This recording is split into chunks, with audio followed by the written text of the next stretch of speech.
ਲਾਲਾ ਕੀ ਕਰਦਾ ਮੈਂ ਯਾਰ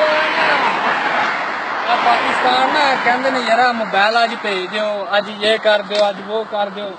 ये ना तू फिर यार के करिए, फिर परदेस आए हैं ते मोबाइल लाने पे रंग रंग दे मोबाइल लगे आ बूटियां नाल।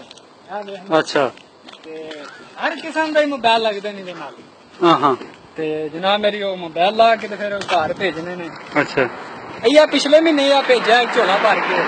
हाँ हम फिर कहते कोई सज्जन बेली कोई जनाब मेरी इधर उधर दे मोबाइल भेजो एंजी ओ मोबाइल इंज ला दी आपा बूटे तू हां बूटे तू आईफोन किथे केड़े बूटे दा लगदा जी भाजी हर किस्म दा मोबाइल लगे आ देखो ए तुसा तकदे हो पे ए जेड़ा नवा मॉडल निकलिया आईफोन दा S6 ये थोड़ा जा कच्चा है। अच्छा जी अगले हफ्ते ताईं पक जेदा ते ओ मतलब भाजी अगले हफ्ते ताईं जे ला के भेज देना। ए लगे ना तको ये आ भी लगे मोबाइल। अच्छा जी ਆਪਾਂ जनाब जाएंगे ला के ते भेज देने आ एक अंदर भी आ जी देख लो।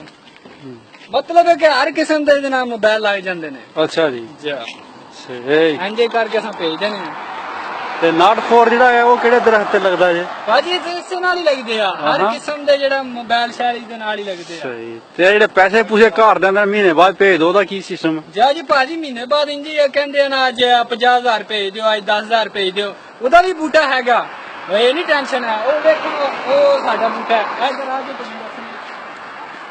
ओ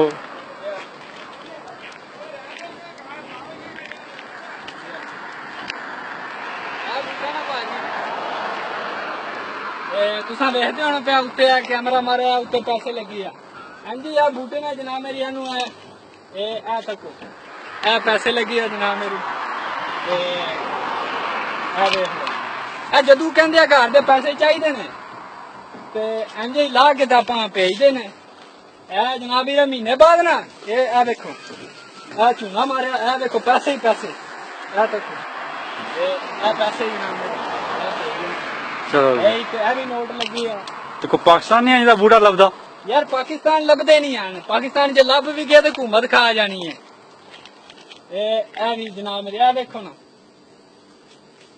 पैसे पैसे बड़े ने इत्थे बूटियां नाल जनाब की कराना हर चीज लगदी है।